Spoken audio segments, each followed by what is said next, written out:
Welcome to Hey Dad Podcast. Real dads, tough issues, and a genuine love for a fatherless generation.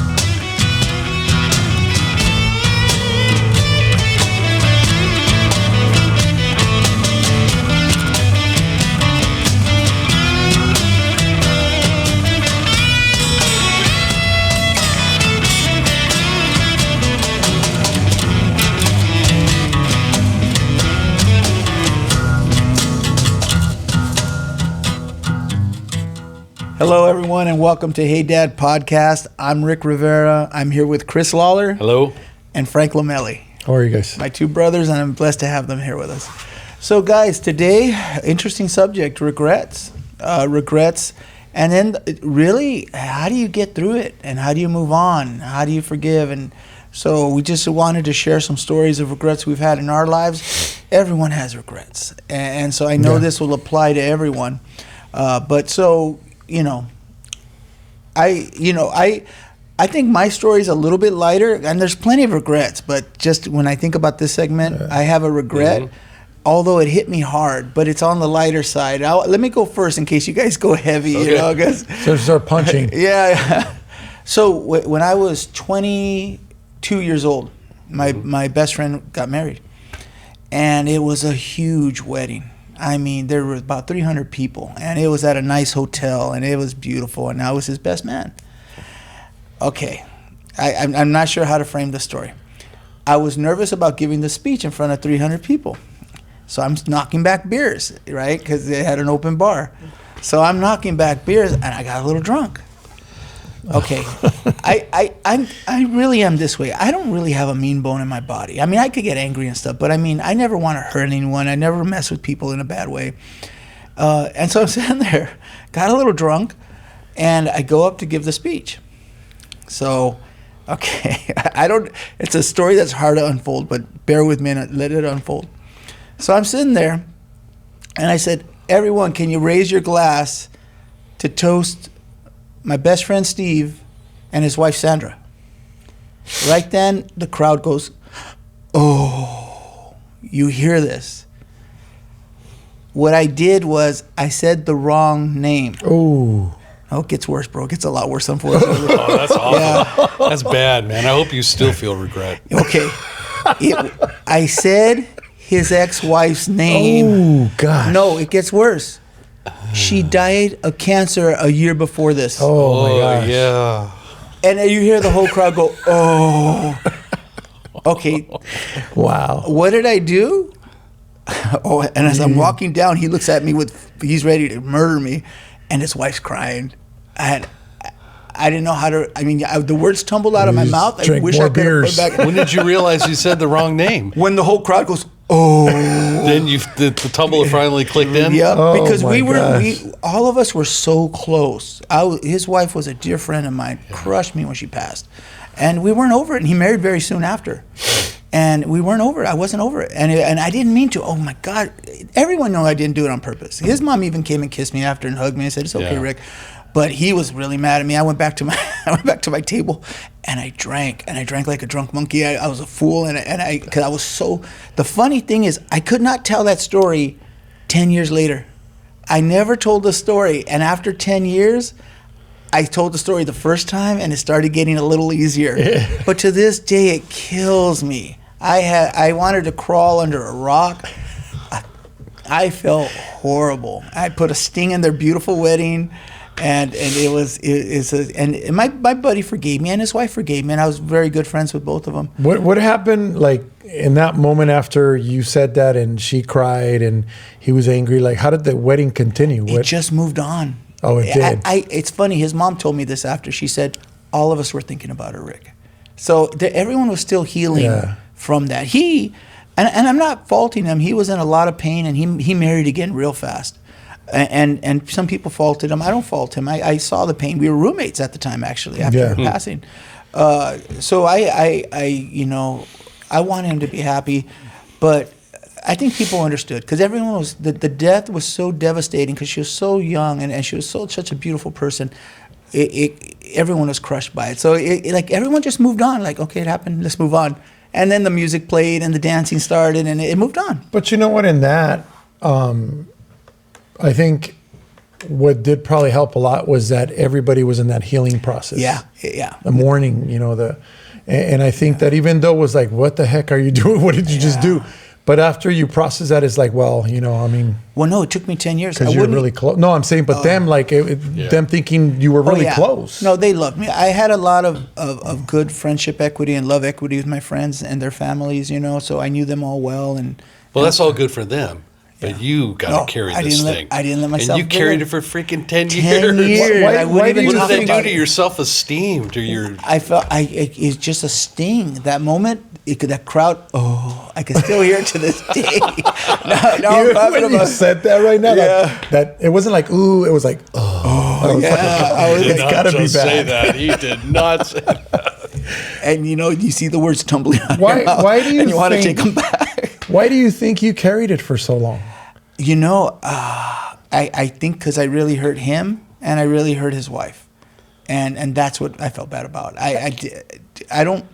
I've never been a guy to go around hurting people. I don't have that in me really, and I'm very, very sensitive towards people, and I try to be. But I just really hurt them. And did things kind of change after that, or no?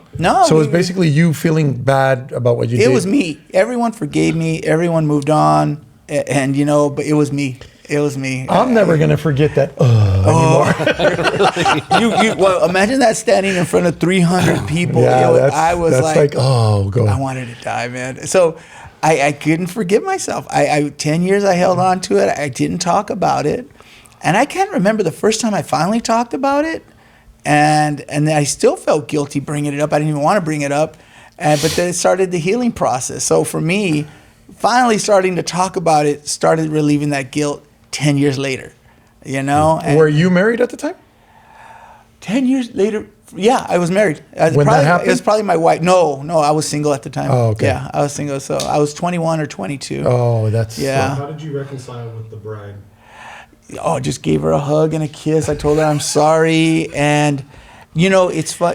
I think she knew my heart. And, and then me and her husband were roommates. So, when they dated, we knew each other really well. And so... and I've always been supportive and caring about both of them, and I was with my buddy through his mourning period, so everybody knew that. So what would have done more damage? You living with that regret for 10 years and not forgiving yourself, or you just forgiving yourself right away, letting yourself off the hook?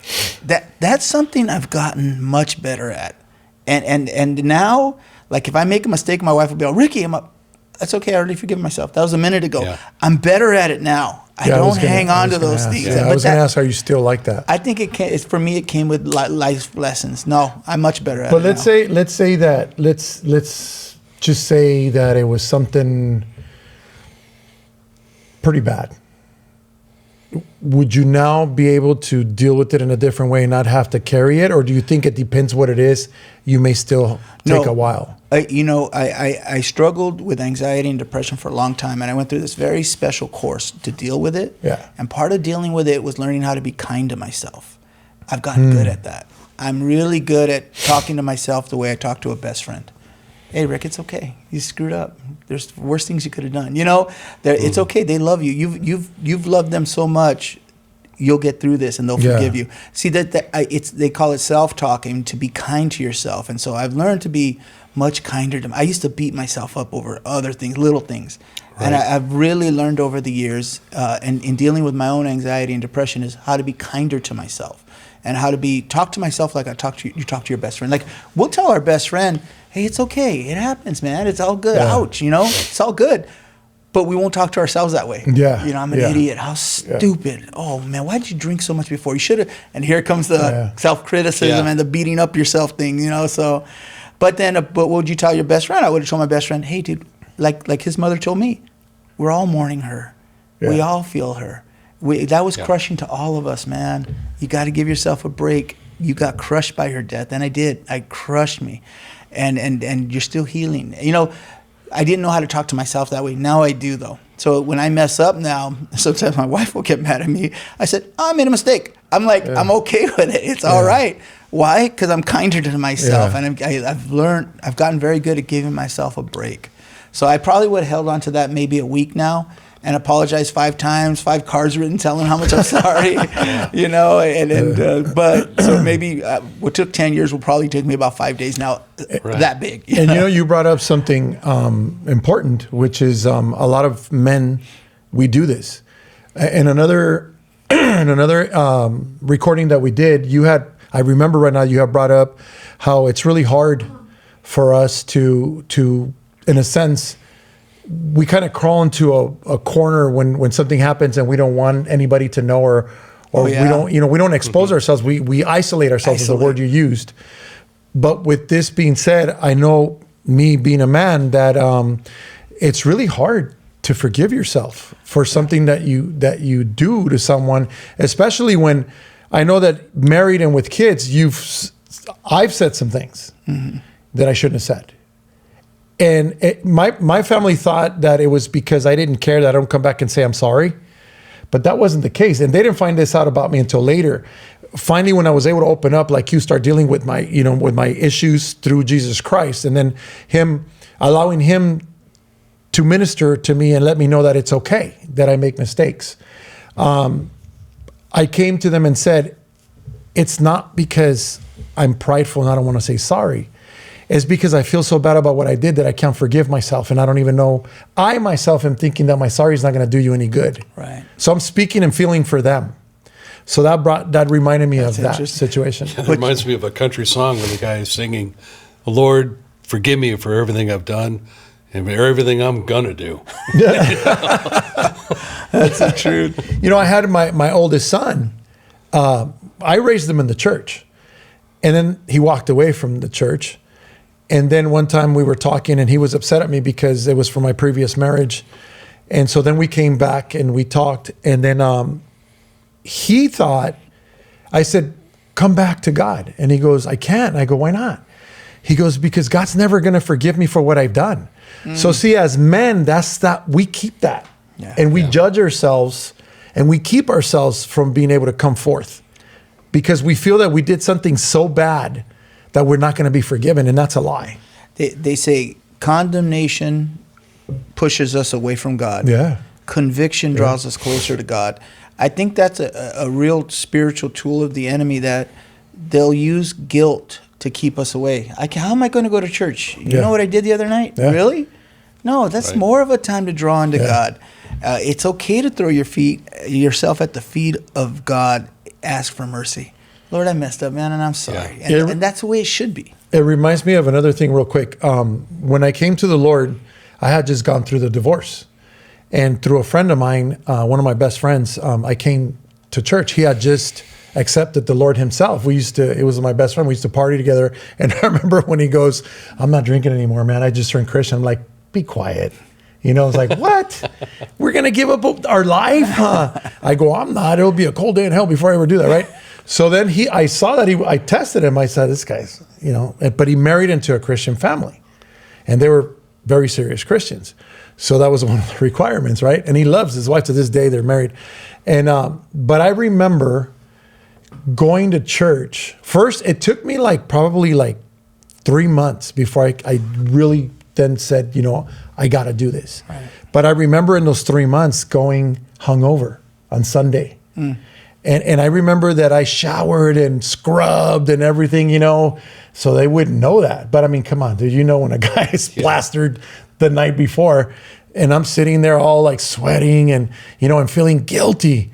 And then the whole point was that when I left, I didn't come back again for a couple of weeks because I was like, I'm an idiot. I can't be in God's house like this. I'm the worst that could ever be. And this is before I learned that everybody in church, that's where we should be. We're broken. Yeah. You know what I'm saying? So it took me a couple of times before I finally did. And then the pastor told me once he brought me in because I was new and he saw me that I was now coming, he goes, I know that you've been drinking. And I'm like, how did you know that? And he goes, you smell like it. And I thought I was hiding it. Yeah. But then after when he goes, it's okay. His love saying it's okay. Yeah. You're in the right place. That's what started the whole thing. Exactly. And it took me a while to forgive myself for a lot of things, but God is good. But a lot of people, guilt separates them from God. Yeah. And oh my gosh, what do you think? God hasn't seen worse? Yeah. Really, you know. Kind of seen it all. You know? Yeah, exactly. Well, that's my story, guys. But regret is not a bad thing. I mean, you want to feel regret when you do something regrettable. Yeah. You know, Right. we're talking to young guys that haven't had leadership in their life in the form of a father or somebody that they look up to, and we're trying to give you advice. And we know that the one thing young guys do is they do rookie things. Yeah. And they haven't been around, and they don't know how to value situations properly. So a lot of times you put your foot in it, and something happens. Now, feeling stung with regret is not a bad thing. That's a good thing. That's a marker that, okay, you made a mess. You made a mess. Now, what are you going to do after that? That's really at the core of this, because regret will separate people from other people. It'll separate people from God. Yeah. Right. Regret can be disabling. Yeah. Yeah. You know, so there's some things people done out there that they can't forgive themselves for. How do you think Adam felt Oh, after my he listened to gosh. the wife, bit the apple, and disobeyed God? Then God comes along, hey, where are you guys? Where are you? It's like, And then watched everything change. right. Forever Now and he ever knows and he's ever. naked and he's covered himself up, and he realizes I just undid Right. paradise. Yeah. And then watching his kids be raised in that new Yeah. normal. Yeah. Yeah. So, well, I'm okay with him not forgiving himself. Yeah. So what else I you have got, one. guys? I have one that, and you know, okay, well, young kid out of high school, 19. No, I'm sorry, I was 18, going to graduate from high school. Right. I played football. I was in track. You know, very active. But I always wanted a motorcycle. All my friends were getting street bikes, and my mother was like, "Nope." And I was like, my dad's like, "Your mother said no." And I was like, "But come on," you know, that kind of thing. And I said, "Well, you know, I'm just going to save money and get my own, right?" Well, they were very expensive, so I was never able to save enough money to get my own. So we had this kid that hung out with us, and he was a younger kid, and we didn't like him because he was just a pain in the butt, because he was always trying to like prove himself. We didn't never tell him to prove himself, and then you can join us. But he was like 3 years younger than us. He wanted to just hang out with us for some reason. He lived in the neighborhood actually, and he wanted to hang out with us. And it wasn't a gang member thing or nothing. We're just regular kids, mischievous kids. So when everybody started getting motorcycles and I couldn't get one, he figured, and he was like a thief. He just became actually like a really good thief. We never asked him to get anything for us, but we always saw him have stuff that we're like, dude, we know he didn't buy it, right? Yeah. And we would ask him, he's like, "Oh, well, you know, I get whatever I want," and blah, blah, blah, things like that. So he heard me in a conversation saying, "Dude, yeah, I got to save my money. I can't get a bike. I'm the only one without a bike." And that's all I said, and he was there. And so I remember that was on a Friday night. So we went out together, and then we said we were going to get together at my house the following Saturday to leave to go out again. He shows up with a brand new Ninja 750, I think it was, or something like that. Really nice, fast bike. This is the Rice Rocket. Yes, era. This is when everyone wanted the those Ninjas little- were the very first Right. ones where we're like, dude, if you had a Ninja, it's like, whoa. Right. And my kids, you know, we were middle class, so I had friends that were only childs. They got them right away. And then I had a couple other friends. There was like 6 of us. I had a couple other friends that their parents were able to afford it, and they thought it was okay to get them. I was the only one. Me and another one were the only ones that couldn't get him. Him because they couldn't afford it, and me because my mom said no. She didn't want you to go see. No, hurt she yourself, goes, "I'm right? not gonna bury you," blah blah blah, you know, and all this stuff, right? Because of the dangerous thing. Yeah. And so I kind of said, "Oh well, you know, I'll just follow you in my truck whenever you guys go somewhere, and if it breaks down, you can use my truck, and you know, I'll be a part of it that way." This kid heard that we were going to get together on a Saturday. So what does he do? He goes, I found out later, but at that time I didn't. But later I found out that he went to Golf and Stuff in Downey, and there was one there that somebody pulled up in Golf and Stuff. He stole it and rode it all the way to Santa Fe Springs. He knew how to steal it? Yeah, I'm telling you, he was at that age. I don't know how or who taught him, but he learned how to steal cars and motorcycles and all kinds of stuff. This kid he was a little guy, okay? We were tall guys. He was a little guy. And he was 3 years younger. We were 18 going on 19. He was like barely starting high school. That's why he wanted to like hang out with somebody that was popular. And so we're there at the house getting ready, just hanging out, saying, okay, what are we going to do? Blah, blah. And he shows up. Okay. He shows up with this brand new, didn't even have plates, you know, and I still remember it was black, white, and red. It was a nice bike. Right. And we're like, we stopped talking like, is that Glenn? You know, and like, yeah. And he's like, oh my God, is that yours? And he goes, no. He goes, it's yours, Frank. He parked it and left. And I'm like, it's mine. Yeah, and like it's mine, right? So I'll fast forward. So everybody's like, nah, dude, right? And long story everyone short, knew, huh? yeah, they just knew that there's a bad omen on that thing. You know, it's stolen, right? Something's wrong here, so we right? still had plans. I grabbed it. I put it in the backyard, and I thought I was all excited, but I put it in the backyard, covered it with the tarp. We went off, right? And that was Saturday. Sunday, we're back home, and I didn't tell my parents that it was on the side of the house, right? And I'm looking at it, and I go over there, and I remember hearing a helicopter. And I was all paranoid, like, oh, man. And I covered it back up, but they weren't even looking for it. You know, so we'll fast forward. My parents find out. My dad finds out because he's doing the yard. He's like, what is that? And I go, oh, that's mine. He goes, what do you mean that's yours? He goes, how'd you get that? And I said, oh, a friend of mine gave it to me. He goes, come on, man. So then my mom comes out and she starts yelling, get that, that's the devil. Get that out of here, blah, blah, blah. I said, no, it's my blah, blah, whatever. I said, fine. So I got on it. Now, the problem with that motorcycle was he broke the lock to, you know, so you have to push start it. Yeah. Oh. And he dropped it when he was coming over here, so the accelerator broke. So the way that this is how dumb this was, man. I mean, the way that you would start it was you'd have to put it on second gear, run down the street, but you would wrap the cord of the accelerator on your thumb so you can do this, right? So I did that. I jumped on it and I hauled to Norwalk to tell my friends I have to dump this bike because my friend lived by the riverbed. I said, I'm going to go over there, take a ride over there and tell them I'm going to dump this. Can you guys follow me? I'm going to just dump it at the riverbed and then bring me back in your car. So I went over there and they're like, oh, dude, you're crazy. And, you know, I showed up and I was like a bat out of hell going down to Norwalk, man. I was mad, right? No helmet at the time. There was no helmet law or nothing like that. And I'm just, I get there and everything. And then like, hey guys, man, I can't keep the bike. You know, my parents, blah, blah, blah, whatever. And like, yeah, dude, you're dumb. You shouldn't keep the bike. I say, yeah, I need to dump it. So can you follow me to the river? I'm just going to leave it over there. And everybody's like, I'm not going to go with you if you get busted, blah, blah, blah, right? So then I got more, man. I said, then screw you guys then. I'm just going to dump it and walk back. Again, you have to put it in second gear. Yeah. And then you have to wrap the thing around your thumb. And then as you jump on it, you jump on it as you're running, and then you do this. So the bike goes, it took off, and my thumb was wrapped around the throttle. So as I took off, this hand did this, but the thumb was stuck. And it took me straight into a curb because he lived on a T section, and I don't know, man, what happened to the point where I just laid the bike down. The bike hit the curve and did this and then did like that. And it just threw me. Everything happened really quick, but they saw it all right in front of them. So what happened was the motorcycle launched. It crushed me like this first, and then it launched me. And then I landed on they said I went over one of those no stop signs.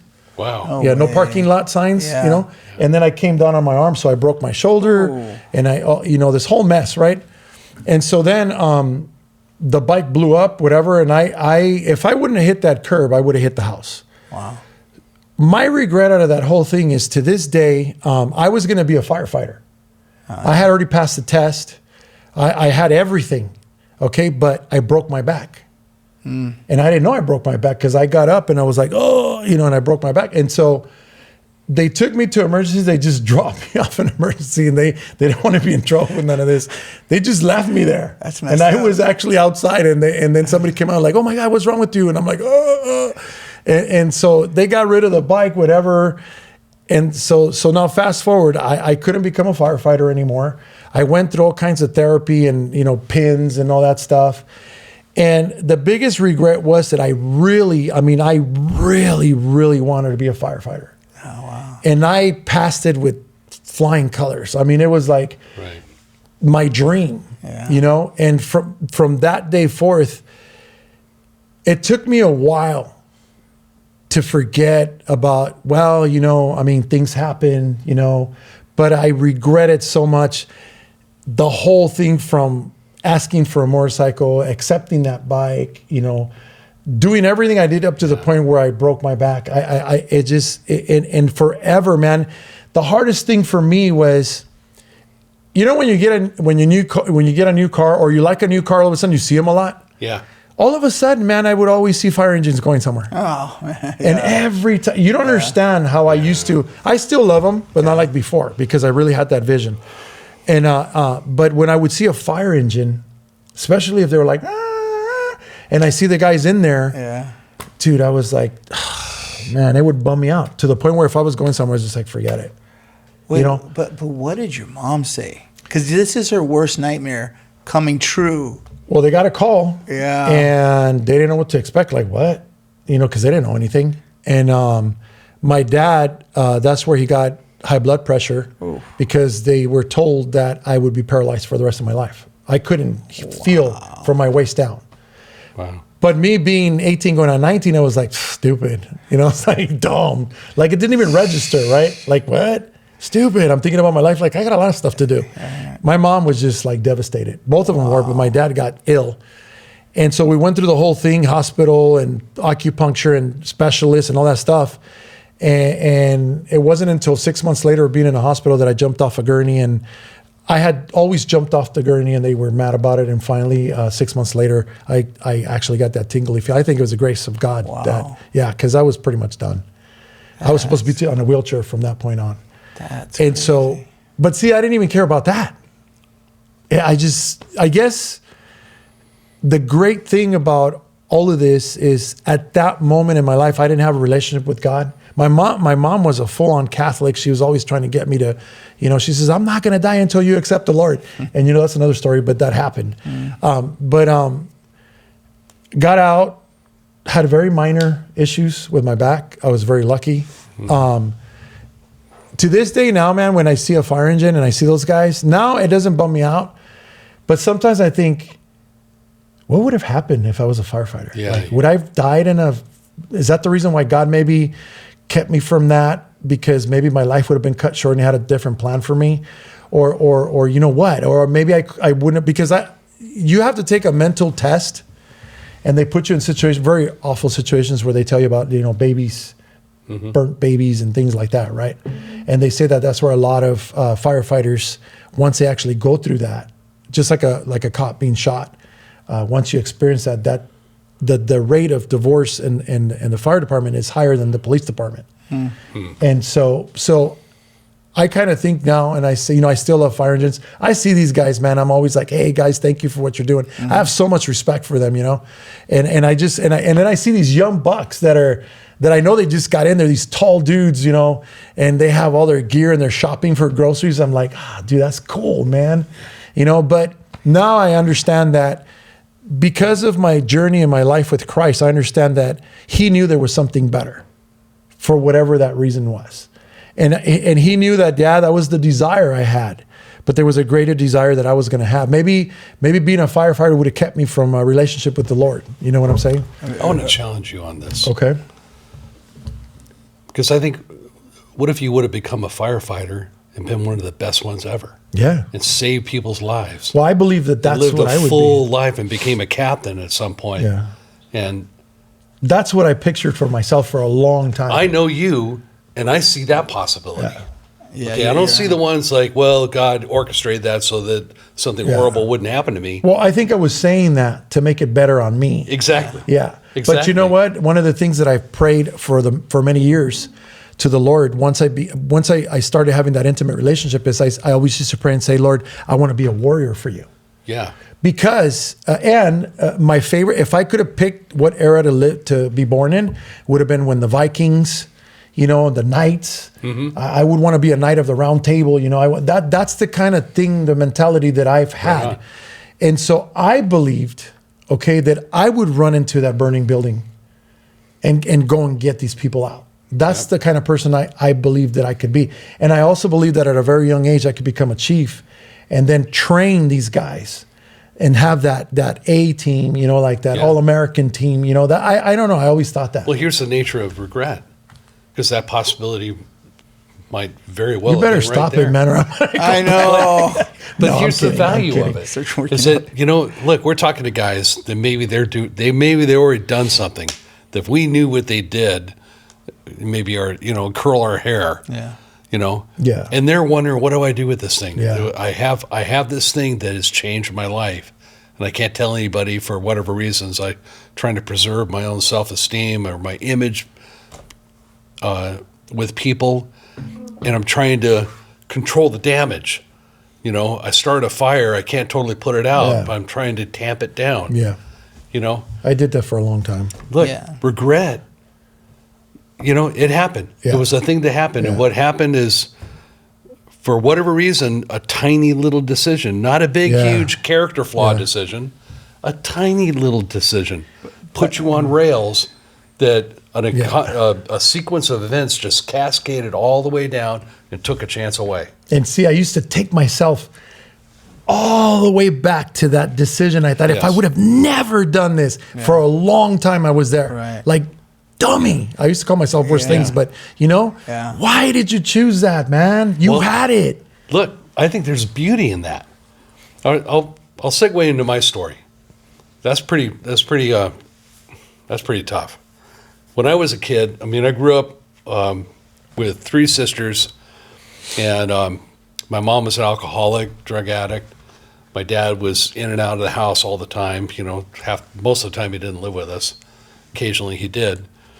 And we lived in a pretty poor neighborhood, and a go-kart place opened up behind a liquor store that was nearby where we used to live.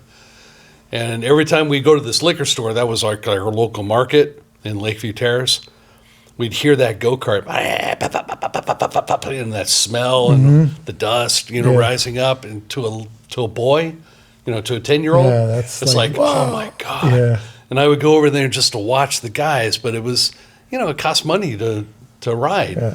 And one time my dad, knew that I liked go-karts, and he was visiting my mom. And took us out there, and we got to get in there, put that helmet on, smell the gas, get down low where you're right next to the dirt, Yeah. sliding around. Smell the rubber, yeah. God, it was just so incredibly, it was like more fun than a kid should Yeah. ever have, because it was like a shot of crack into me. Yeah. Okay, let's fast forward. I come back, and I'm trying to figure out what can I do. I cashed in every bottle I had. I raised as much money as I could, being a little kid. And maybe scraped $5 together. I got like one round, and then there was no money. There was no bottles to turn in. Yeah. But I was in the bedroom. The bathroom was in my mom's bedroom, the master bedroom in our house. So I go in there, and I saw my mom laying in the bed, and she was like completely stoned and out of it, and her purse was right there. So I kind of just wandered over and looked in the purse, and there was money. A lot of money, like maybe my dad had just come a couple $100. So I just pulled $20 out. I think she'll never miss it. And then with that money, I went and I got my friends, and we went down to the go-kart place, and we had a blast. We just rode go-karts until the money ran out. Well, that was so fun, and never heard a word from my mom. So the next time that she was out, I go in that room, check if she's sleeping, go in their purse, and she had any money, I'd lift it out, go-karts for the day. This went on for about 2 months. Everything was going really horrible for my mom and my dad. They were fighting like wild animals whenever they were together. And so my mom was drinking hard, and she was often passed out, So time came, and I was kind of mad because they had had a fight. We go into the bedroom and look at the bed, and it's all crumpled up, and she's laying in there under the covers. And I just looked at her just such disgust. Yeah. And this is me trying to reconcile that I'm stealing from my mom, So I go and look in her purse, and I had to look around a little bit, and I finally found some money. I pulled that money out, and I looked at her, and a voice from behind said, "What are you doing?" And I looked around. My mom was standing there. Oh. It was just pillows in the bed. Oh. And she saw me taking her money, and then suddenly it all clicked. Wow. Like all the money I've been missing. And I was her little boy. I was her little man, the one that she put all her faith in because she was having such a hard time with men with my dad. Yeah. She didn't yell at me. She just started crying, just weeping. And this anvil of guilt and shame descended on me. How old were you? Crushed me, like 10 years old. 10. I ran out of the house and I ran into the field that was across the street and just found a place to sit and cry and weep. And eventually I had to come back, I had to come back to my mom and tell her how sorry I was. But from that day on, it changed the way my mom was. She never left her purse out. Yeah. She couldn't trust me. Wow. And rightly so. She couldn't trust me. Right. And that stung so bad. And I realized it wasn't just that I got caught. It's like what got killed in my relationship with my own mother because I had to ride those damn go-karts. The burn of that hung with me all the way into my teenage years. Wow. And, I never tried to put that out. In fact, I treasured that burn because that is the only thing that regret, white hot regret of doing that is what shaped my character. It set me on a path. So I wouldn't put it out. I would keep it with me, and I wanted to feel that sting every time I felt it. But you bring up something interesting, Chris. A lot of people will punish themselves with the guilt, like they feel they're paying their due back. Yeah. It's like a payment deposit. I don't know if that's healthy. Well, I know because everything boils down to what do you do with it? What do you do with it? That's at the crux of this. You're right. Yeah, because guilt, like anything else, just like the fights with my mom, that's what made me feel like I was entitled to take money from her because she was contributing such crap into my life. And when life gives you something bad, cha-ching, an entitlement ticket is issued. Yeah. And with this entitlement ticket, you're entitled to go delight yourself in any way possible. It doesn't have to fit the crime. It could be wildly extravagant because there's no end on the misery you encountered. So now there's no end of what you think you're due. And it's easy to put it on that to say, well, I did this because of this. And there's some people that continue that path. Yeah. And others, you, by the grace of God, you kept it because it's what kept you remembering, this is how bad I was. This is what I did to my mom. But like you said, there's beauty in that. I understand. Now that you're saying yours. Way later. Yeah, it's like beauty. There's something that, it's a fine line, but for you, it went in a good way. It didn't go. Yeah, you could learn from it, and it could shape you differently. You're right. It changes your decision about how you're going to be, who you're going to be. Yeah. And even though opportunities pass, something I learned a long time ago that opportunities come and then they go. Yeah. And they never come back again. Not that opportunity, maybe something different. Right. And so I feel for you for losing that because knowing who you are now, any application of you in that kind of a role is a hero. Thank you. Yeah. Thank you. And it would be. And you are a hero within your own life. With the medium, with the tools you have at your disposal now, you are a hero, and so is Rick. I have ultimate respect for both of you, but we just have to be honest with ourselves that life could have been different if we had chosen a few other things. I do think sometimes God will allow us to suffer the consequences of our own actions. Yeah. And it's sad, though, when it's a teenage boy who stole that from you. You know what I mean? Because you're dumb. The frontal lobe doesn't develop and finish developing until we're 21, 22.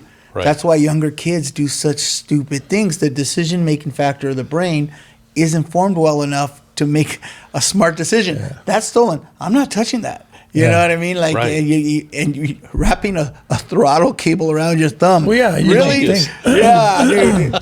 But it's the same thing. That money, that opportunity for what he wanted to do is the same. It's two different things, but it's the same thing that you see. There's a lot can go into it, getting your way, getting what you always want, even though you can't afford it, you're going to get it at any cost. Right. But yeah, all these factors go in. So what I was going to say with that, number one, I can tell you this, very early in my life, and I've shared this with a few people, is I didn't have a relationship with God until I was 30, I think it was like 35 or something like that when I accepted the Lord. I was going to Catholic church, but I was like, oh my God, all this time I just want to get out. But throughout my life, I can't remember how far back, but throughout my life, there was something that I always knew that I was special to God. I don't know. I don't know if it was because I grew up with an alcoholic father. I didn't have the love of a father. And because my mom was always talking about God and she was reading the Bible and all that, I'm thinking that maybe for a while I thought, well, maybe because I heard her talk about the Father, our Father, maybe I accepted that Father, even though I didn't have a relationship, and saying, well, I feel special. But that's pretty far-fetched, because a little kid, I actually literally felt that I was very special to God, even though I didn't know him. But I can tell you this now. I'm going to be 56 years old. There's been a lot of mess in my life. Never drugs, never drinking, never gangs, never guns, nothing like that. But family destruction in my life, divorce, and then that accident, losing out on the future that I had. But being where I'm at now, and I really appreciate, as you guys just heard, even at 55 going on 56, to hear someone say the things that he just said about me. I learned now. Before, I used to want to be on the spotlight because I knew that I'm worth something and I want people to know me, and I'm going to do everything I can for people to know me. But now it's like what I've learned through Jesus Christ is I want to be in the back. I want to be in the shadows. I don't want to put myself out there. I don't need to do that. But God gives you those moments that you said what you said, and still to this day is healing to my life. Because I'm sharing this story with you about the regret of one of the greatest regrets in my life, because I thought that my life could have gone a whole different direction, maybe. But to still hear that from you and say that, that's still part of my healing. Yeah. That's still helping me heal, because I'm not fully healed. But what I want to say with that is, the one thing that I've learned is God takes all your sin, all your wrongdoings, and he throws them away. Yeah. And he never looks back. And when you start getting to know the Lord and you're going to reflect who he is in this world, first and foremost, he's going to deal with you. So you need to learn how to do that with yourself.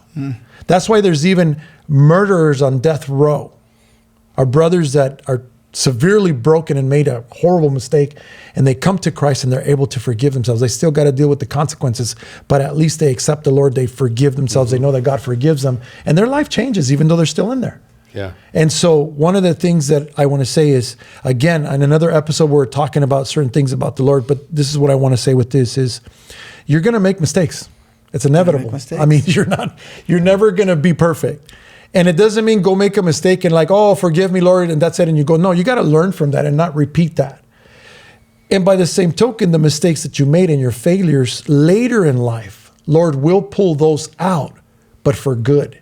Certain ones that you can now share, as we're doing here, and that you can help someone that's going through something that you already been through, like what you've been through.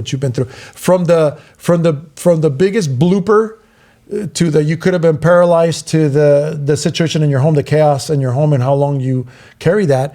But as you see, we're not perfect. We're flesh and blood. We're men, but we love the Lord. The Lord is in charge of our lives. We're still trying to heal from a lot of things. We're still trying to understand, get through. Nothing changes other than when God is in your life. Everything that happens to you in your life, God will turn to good. Right. And we keep swinging. That's it. Even though we fell, even though we screwed up, even though there's things I know about me that I don't want anybody to know. But yet every day we get up in our lives and we enter the battlefield and we swing with all our might. Yeah. Damn it, I'm not going to wait until I'm perfect. Yeah. You know? You know, two thoughts about this. One thing is, both of your stories have to do with something you wanted so bad. Yeah. You wanted that motorcycle so bad. You wanted to be on the go-kart so bad. And that led you to substantial mistakes. But the thing that the overwhelming thought I have, though, is I love God so much. He is a God of second chances. Yes, you he said is. it. You could be clean. You want a second chance. And you know what goes a long way, guys? It's okay to mess up and go back and apologize.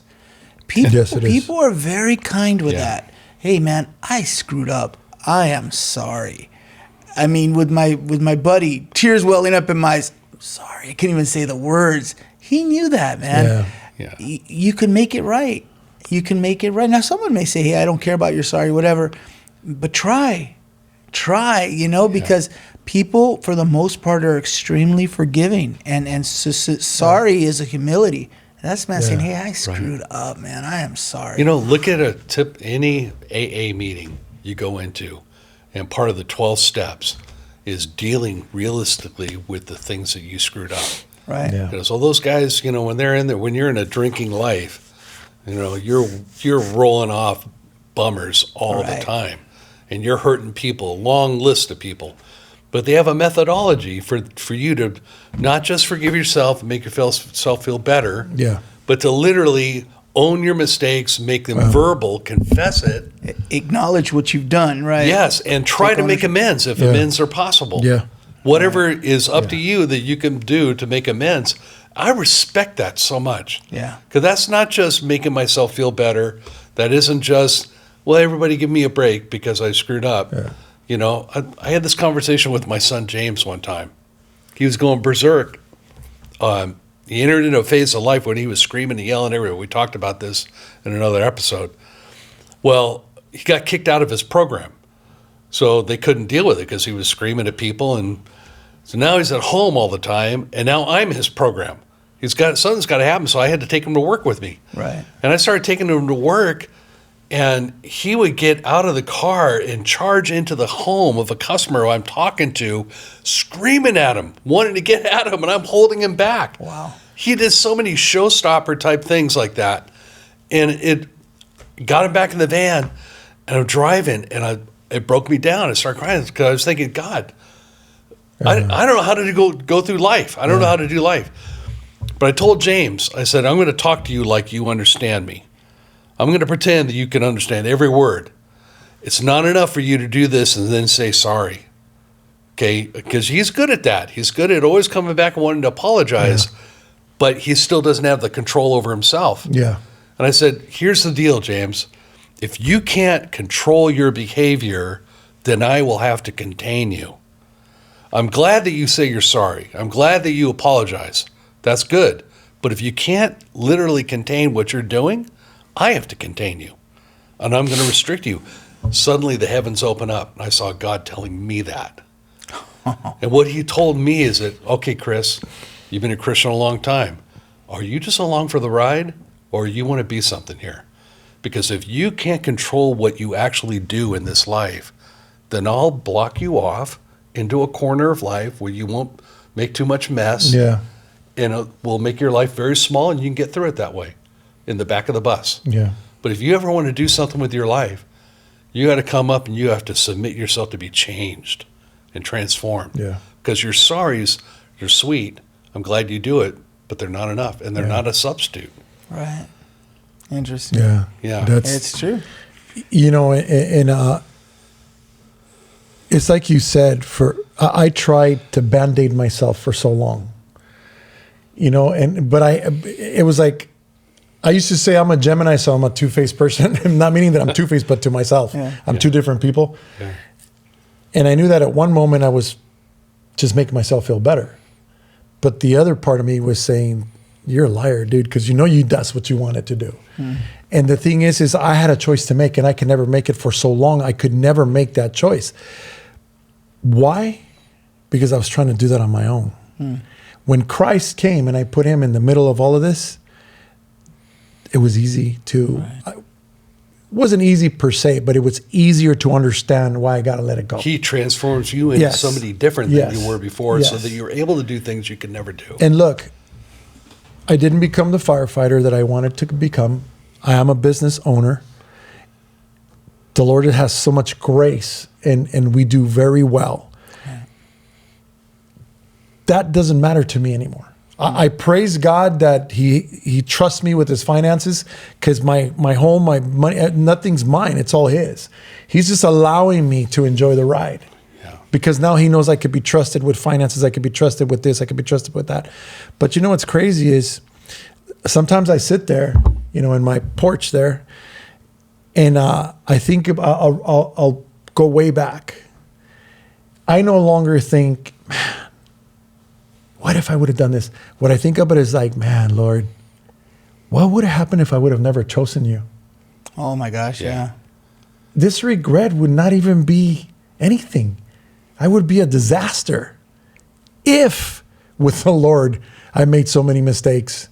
But yet the Lord has forgiven me, given me a second chance. Yeah. And not only given me a second chance to say, okay, well, here you go. I pulled the fish out of the water. Now I'm going to throw you back in and you can swim. No. He's given me a second chance and he's blessed me above and beyond. And it's not about money and cars and houses, nothing like that. I got a wife, okay, that loves the Lord. I got a wife that even though I made mistakes in that area, she's still with me. Yeah. She still believes in me. She doesn't care whether I'm a firefighter. She doesn't care whether I'm a business owner. She's told me, I don't care if we live in a shack, but I want you and me together in Jesus Christ. That's awesome. Yeah. And so therefore, all these things that have happened before her, they're just like God, you grab them and dude, it doesn't amount to where I'm at now. I wouldn't change it for anything. Yeah. So, God knows why I'm here now. So to summarize what I'm hearing in the conversation and our thoughts on this, I would say one is reconcile. Yeah. Apologize. If that's the circumstance. Yeah. Reconcile. Humble yourself and reconcile. 2, learn from the mistake and use it and move forward. And 3, and I think this is very important, is be kind to yourself and forgive yourself and move on. There's too much more life to go. Just move on. You matter. Can I add one more? Please. Think about what you're doing before you do it. That's a hard one, though, man. Brother, don't pull the pin on the grenade if you got nowhere to go. Exactly. Young guys, rooks, you're capable of so much destruction, but also so much blessing. Yeah. All you have to do is give yourself, be like Solomon. Lord, how can I govern this thing that you've given me? Who can do it? If I don't have your wisdom, I'll step into every pothole along the way. Right. And let the Lord show you, let him put a lamp under your feet and illuminate your way so you don't make these devastating, horrible things. I want to add one more thing. I've told my son, dude, choose God. Do the best you can and you can change the world. And he goes, no, I can't. I said, what is your world? I'm not talking about politics and all that. In your home, with your wife and your kids, you produce those babies, those God-loving babies. You don't know what they're going to become. Yeah. Your world is in your home. God calls for order. It's in your community, in your home, and your kids' lives. That's changing the world, bro. I go, it's not the world per se, but it's your world that God's giving you to be in charge of. Yeah. That's your sphere of influence. That's right. You got it. Yeah. Well, guys, with that, let's bring this to a close. Chris, you want to close us out in prayer? Yeah, Father, I just pray for every guy that has done something and that's going to do something, that your Holy Spirit would be with them and you would show them the way that they should go. If they have things to repair, that you would empower them to repair them. Yes. And that, Father, you would salvage their character out of whatever kind of burning wreck they've made. Yes. And create in us new kinds of men, new kinds of people that we've never even thought of before. Yes, Lord. Accomplish your will in the name of Jesus. Amen. Jesus. Amen. Guys, thank you for joining us. God bless you. We'll see you next time.